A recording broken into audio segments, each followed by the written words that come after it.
शिक्षक साथियों, आपको मीना मंच और मिशन शक्ति पंजिका बनाने में असुविधा हो रही है।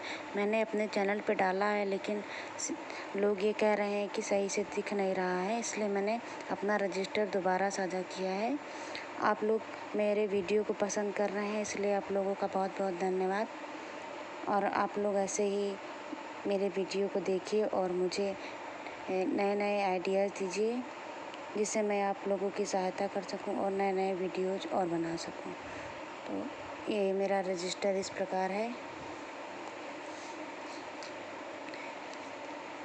पहला पन्ना, और ये मैंने यहाँ पर मीना का पिक्चर लगा रखा है।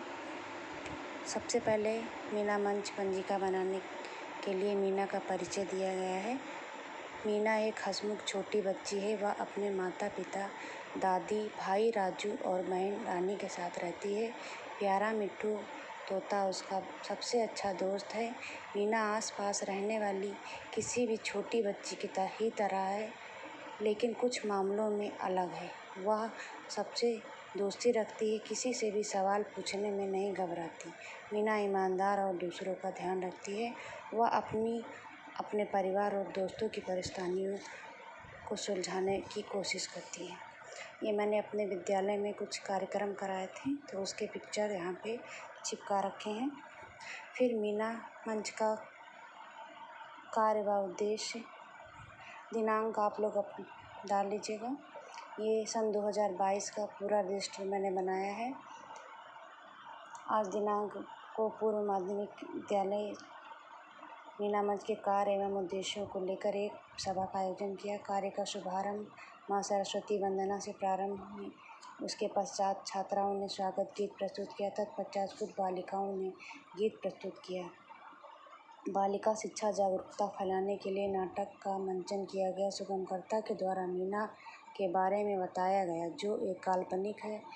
मीना के कार्यप्रणाली और उसके उद्देश्यों की चर्चा की गई। कार्यक्रम में विद्यालय के सभी अध्यापकों का पूर्ण सहयोग प्राप्त हुआ।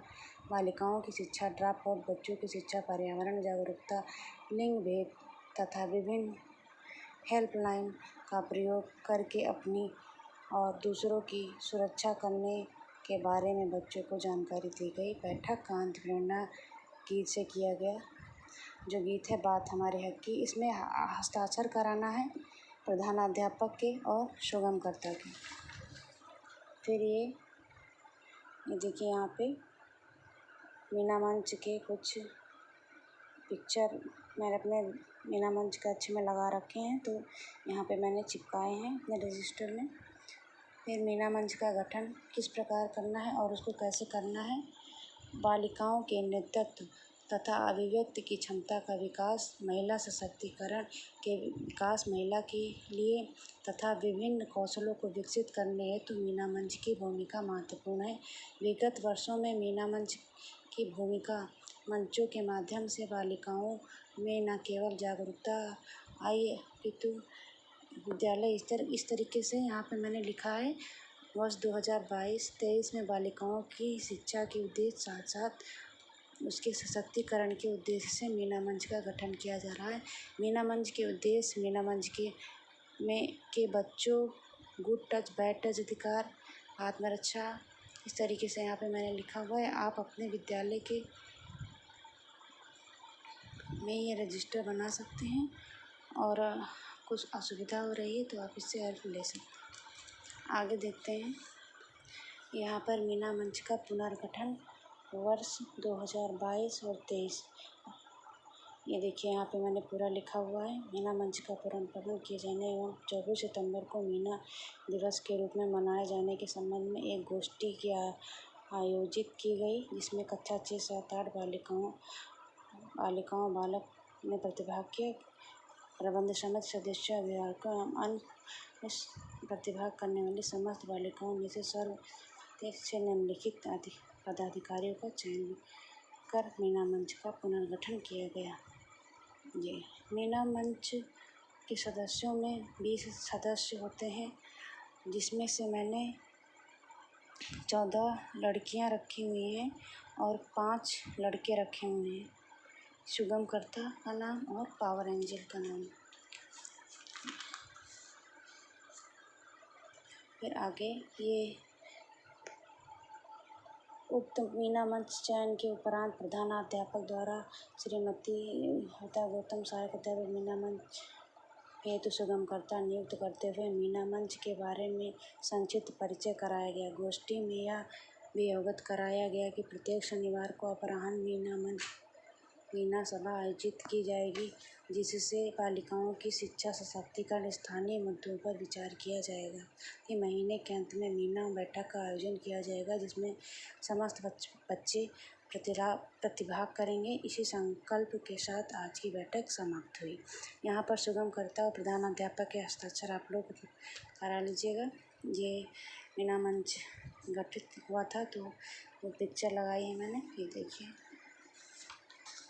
फिर आगे है मिशन शक्ति फेज 4 विशेष अभियान, जो 1 मई से 2022 से 16 मई 2022 तक की समस्त गतिविधियां हैं। इसमें मैंने समय सारणी बना रखी है कि कौन कौन सी चीज़ें की कौन कौन सी गतिविधि करानी है। स्कूल चलो अभियान, उपस्थिति अभियान, बाल अधिकारों, सुरक्षा एवं संरक्षण पर चर्चा, घरेलू हिंसा, बच्चों के साथ होने वाली हिंसा, यौन हिंसा, गुट छेड़छाड़, टच अनसेफ है, टच हेल्पलाइन नंबर, 20 मई से 15 जून तक सेल्फ डिफेंस, 5 जून पर्यावरण दिवस, 16 से 30 जून ख्याति प्राप्त महिलाओं को समर्पित, 21 जून अंतर्राष्ट्रीय योग दिवस। इसके बाद इधर आइए देखते हैं 1 जुलाई से 31 जुलाई तक बाल संसद व मीना मंच का गठन, स्वच्छता, महामारी प्रबंधन एवं कानूनी अधिकार, पहेली की सहेली, शिक्षा का अधिकार, मौलिक अधिकार, पास्को, बाल विवाह, दहेज प्रथा, घरेलू हिंसा, मौलिक अधिकार, ये जो कराना है 16 मई 2022 तक समस्त गतिविधियाँ पहले मैंने रजिस्टर में लिखी थी, इसके बाद एक एक करके कराई है। आइए देखते हैं इसमें क्या है। सबसे पहले स्कूल चलो अभियान 1 मई से 10 मई तक चलाया गया। इसके अंतर्गत घर घर जाकर नामांकन किया गया, रैली निकाली गई और गांव के लोगों को, सभी बच्चों को स्कूल भेजने के लिए प्रेरित किया गया। फिर उपस्थिति अभियान, विद्यालय में नए सत्र का प्रारंभ 1 अप्रैल से हो चुका है। बच्चों की उपस्थिति के लेकर बच्चों के लिए खेल कूद की सामग्री की व्यवस्था, पुस्तकालय की व्यवस्था, बच्चों को सांस्कृतिक कार्यक्रम, नाटक कराकर विद्यालय आने के लिए सुगमकर्ता द्वारा प्रेरित किया गया। डेली आने वाले बच्चों को पुरस्कार वितरण किया गया। ये कुछ पिक्चर यहाँ पे मैंने चिपकाए हैं। आगे देखते हैं। फिर बाल अधिकार नाबालिगों की देखभाल और विशिष्ट सुरक्षा के रूप में बच्चों को मिलने वाले व्यक्तिगत मानवाधिकारों को कहा जाता है। विद्यालय में बच्चों को बाल अधिकार के बारे में सुगमकर्ता के द्वारा बताया गया। बाल अधिकार क्या है और कौन कौन से हैं, इसके लिए बाल सभा बुलाई गई और बच्चों ने गीत गा कर सभा का आयोजन किया।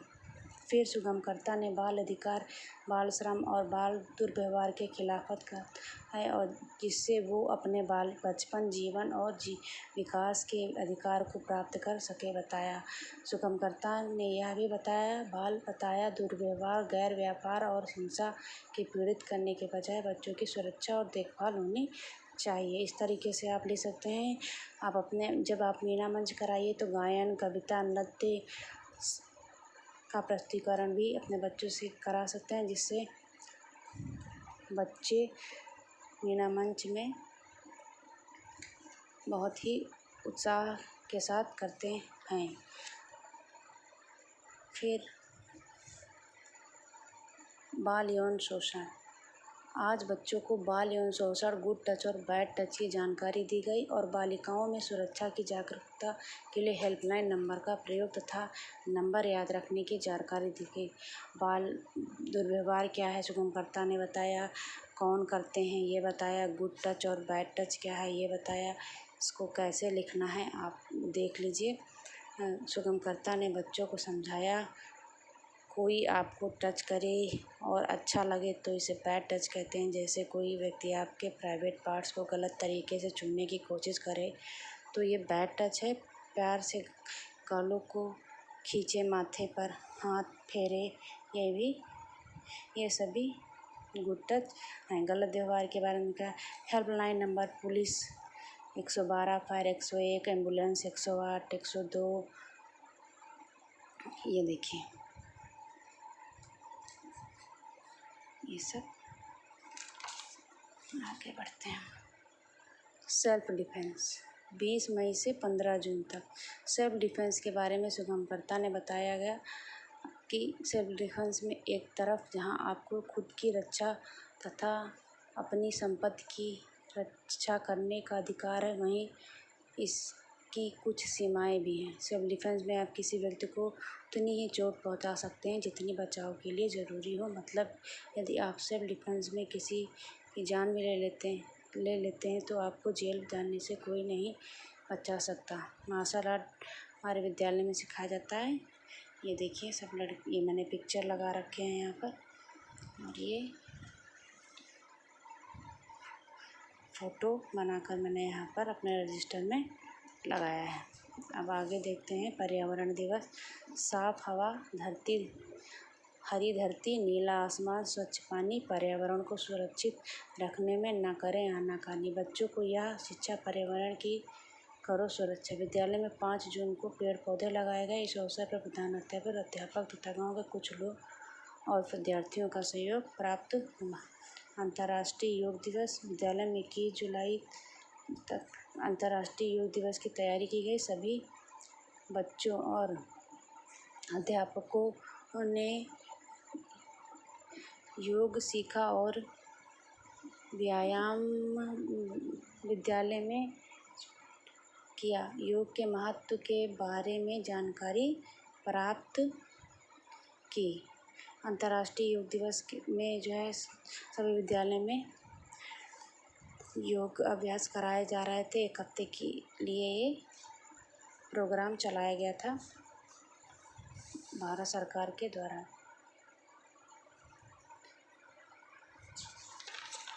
फिर स्वच्छता एवं महामारी प्रबंधन। स्वच्छता एवं महामारी प्रबंधन टॉपिक हमारे विद्यालय में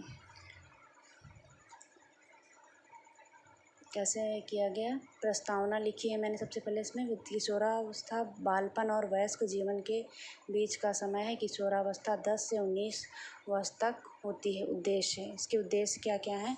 किशोरावस्था में शारीरिक, मानसिक, सामाजिक एवं भावनात्मक परिवर्तन पर चर्चा करना, जानकारी देना। शारीरिक परिवर्तन पर विस्तार से चर्चा करना, जिसमें बालक बालिकाएं अलग अलग बदलावों के कारण को जान सके। किशोरावस्था के दौरान किशोर एवं किशोरियों में आने वाले बदलावों पर बेझिझक बात कर सकें। किशोरावस्था के दौरान लड़के और लड़कियों में आने वाले बदलावों की व्याख्या कर सके, बदलाव के कारण को जान सके। इसमें हमने गतिविधि कराई थी, गीत कराया था, कहानी और नाटक। शुभंकर्ता के द्वारा की गई चर्चा। किशोरावस्था बाल्यावस्था और वयस्क जीवन के बीच की कड़ी है। किशोरावस्था जीवन की एक अत्यंत महत्वपूर्ण अवस्था है। इस अवस्था में स्वास्थ्य, पोषण व अन्य आवश्यकताओं का ध्यान रखने से किशोर किशोरियों का शारीरिक और मानसिक विकास सही रूप से हो सके, जो स्वस्थ परिवार व स्वस्थ समाज के लिए महत्वपूर्ण है। ये देखिए, इसमें शुभंकर्ता के द्वारा बहुत सारी टॉपिक कहे गए। इस टॉपिक पे चर्चा की गई थी। बच्चों को बताया गया था कि किशोरावस्था में परिवर्तन होता है तो वो किस प्रकार से होता है और हमें इस परेशानी से कैसे निपट सकते हैं और अपने आप को मानसिक और शारीरिक रूप से कैसे तैयार कर सकते हैं। ये बालिकाओं को इसके बारे में पूर्ण रूप से शिक्षा दी गई थी। समेकन लिखा जाता है। इस सत्र में किशोरावस्था में आने वाले बहुत से बदलाव की चर्चा हुई है। बाहरी स्वरूप व व्यवहार में परिवर्तन के साथ ही ऐसे बदलाव भी आते हैं जो अधिकतर अंदरूनी होते हैं। जननांगों के विकास और कार्यों से संबंधित बदलाव किशोरावस्था के बाद किशोर किशोरियों को वयस्क जीवन की तैयारी करने के लिए होते हैं।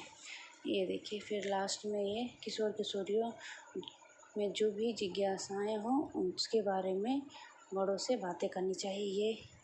ये मैंने चार्ट बनाया था अपने विद्यालय में और अपने रजिस्टर में भी बनाकर इसको यहाँ पे लगाया है। आगे देखते हैं मौलिक अधिकार। ये सब मिशन शक्ति के टॉपिक हैं जो दिए गए थे और ये मैंने अपने विद्यालय में कराए हैं और रजिस्टर बनाया है जिसका। इसमें मौलिक अधिकार फंडामेंटल राइट्स क्या है, भारतीय संविधान का अभिन्न अंग है। सभी नागरिकों के बुनियादी मानवाधिकारों को मौलिक अधिकारों के रूप में परिभाषित किया गया है। मौलिक अधिकारों का एक व्यापक दृष्टिकोण है और वे हमारे सामाजिक, आर्थिक, सांस्कृतिक और धार्मिक हितों की रक्षा करते हैं। ये देखिए कौन कौन सा समानता का अधिकार, स्वतंत्रता का अधिकार, शोषण के विरुद्ध अधिकार, धर्म की स्वतंत्रता, समानता का अधिकार के बारे में लिखा गया है, स्वतंत्रता के अधिकार के बारे में लिखा है और यहाँ पर शोषण के विरुद्ध अधिकार क्या क्या है ये इस बारे में पूरा डिटेल में लिखा हुआ है। ये देखिए आप इसमें आप इससे आप मदद ले सकते हैं और अपना रजिस्टर बना सकते हैं। अब आगे ये देखिए संवैधानिक उपचारों का अधिकार। इसमें इस तरीके से आप अपना रजिस्टर बना सकते हैं। ये फिर घरेलू हिंसा और बाल विवाह, ये पिक्चर बनाया था मैंने अपने विद्यालय में चार्ट बनाया था और अपने रजिस्टर में भी इसको बना के लगाया है। अब आइए देखते हैं घरेलू हिंसा और बाल विवाह किस प्रकार से बच्चों को बताया गया है और आप अपना रजिस्टर कैसे बनाइए ये भी मैंने इसमें लिखा है। अब आगे देखते हैं पास्को एक्ट क्या है। पास्को अधिनियम, इस अधिनियम को महिला और बाल विकास मंत्रालय ने साल 2012 पास्को एक्ट 2012 के नाम से बनाया था। इस कानून के जरिए नाबालिग बच्चों के प्रति यौन उत्पीड़न, यौन शोषण और पोर्नोग्राफी जैसी यौन अपराध और छेड़छाड़ के मामलों में कार्रवाई की जाती। 16 वर्ष से कम उम्र के बच्चों पर यौन उत्पीड़न के साथ साथ यौन उत्पीड़न के लिए न्यूनतम सजा और 10 से बढ़ाकर 20 वर्ष कर दिया गया है था, जिसे आजीवन कारावास या मृत्यु तक बढ़ाया जा सकता है। अब मीना मंच में ये मिशन शक्ति का ये सब टॉपिक था। मिशन शक्ति में हमें बनाना था जो मैंने एक ही रजिस्टर बनाया है, मिशन शक्ति और मीना मंच पंजिका। अब ये ख़त्म हो गया। अब आगे आते हैं इधर हमने ये आपदा, ये मीना मंच में कराना था। आपदा क्या है इसके बारे में लिखा, आपदा के प्रकार क्या हैं उसके बारे में लिखा, चार्ट बनवाया गया, नाटक कराया गया। इसका नाटक आपदा को हम कैसे समझाएं, इसका नाटक मैंने अपने चैनल पे बना के डाल रखा है। आप लोग जाइए और वहाँ से मदद ले सकते हैं कि हम अपने बच्चों को कैसे नाटक के द्वारा आपदा को सिखाएं और आपदा प्रबंधन कैसे किया जा सकता है और आपदाएँ कौन कौन सी होती हैं। प्राकृतिक आपदा, आपदा प्रबंधन, जवाबी कार्रवाई और राहत, पुनर्वास और संरक्षण।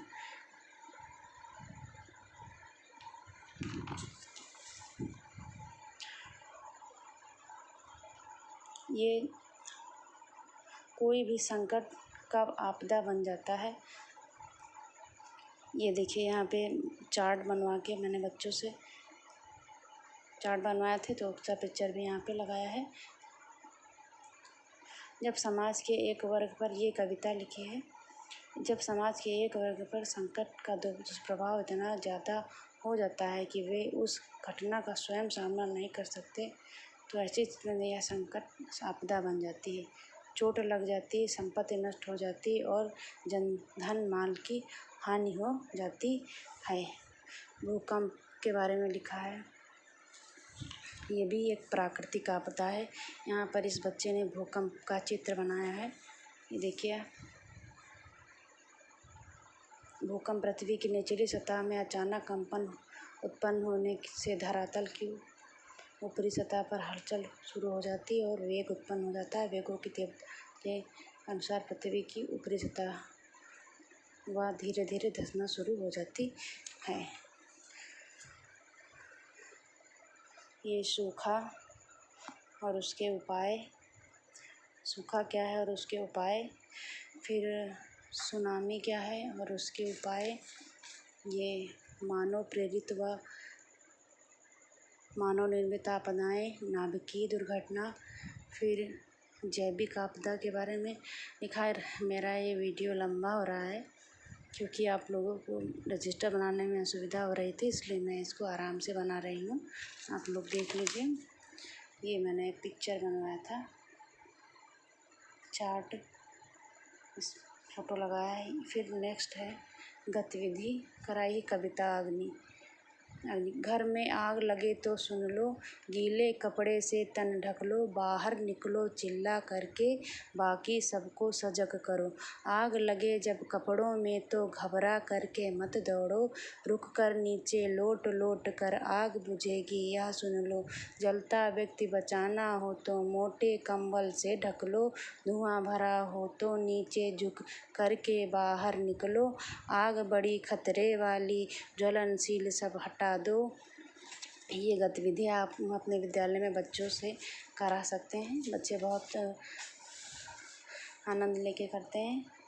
ये पूरी कविता है। अगर तेल से आग लगे तो रेत नमक को झोंक बुझा लो, देखो कोई सुलगी बीड़ी फेंक न दे या ध्यान रहे आस पास के खतरों पर भी दृष्टि रहे और ध्यान रहे। अग्निशमन कैसे चलता है इसको भी तुम सीख लो, बड़ी आग हो तो दमकल नंबर 101 और तुरंत ही फ़ोन करो। फिर मानवीय आपदा व सावधानी अग्निकांड, ये पूरा प्रस्तावना, फिर उद्देश्य क्या क्या है इसके कराने के, ये लिखा गया है। आगे चलते हैं। सहायक सामग्री, चार्ट, हेल्पलाइन नंबर, सूची, मूल्यांकन प्रपत्र, सादा कागज, पूर्व से तैयार गतिविधि का आपदा कविता और आपदा प्रबंधन पर नाटक कराया था। फिर इसमें चर्चा किया गया था बच्चों से और सुगमकर्ता के बीच में। ये सुगमकर्ता ने बताया यदि बाहर का रास्ता आग और धुएं से बंद हो, कमरे से सावधानी पूर्वक निकले और बाहर निकलते समय दरवाजे को बंद कर दें, परंतु ताला ना बंद करें। ये देखिए इस तरीके से लिखा है। रसोई घर में आग से बचाओ।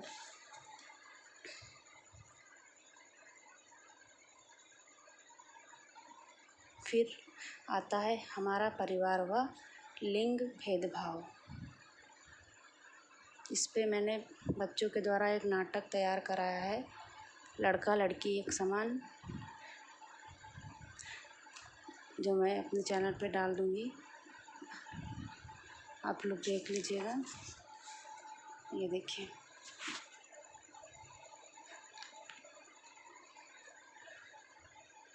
आराम से इसको आप लोग अपना रजिस्टर मेंटेन कर सकते हैं। फिर है टॉपिक स्वच्छता, व्यक्तिगत व परिवेश की सफाई। ये है पहले सर्वप्रथम प्रस्तावना लिखी जाती है। जीवन में स्वस्थ रहने के लिए स्वच्छता बहुत महत्वपूर्ण है। स्वच्छता के कई आयाम हो सकते हैं, जैसे अपने घर तथा आसपास की स्वच्छता, रोज उपयोग में आने वाली वस्तुओं की साफ सफाई, भोजन संबंधी स्वच्छता और व्यक्तिगत स्वच्छता।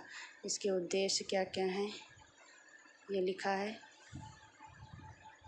ये देखिए।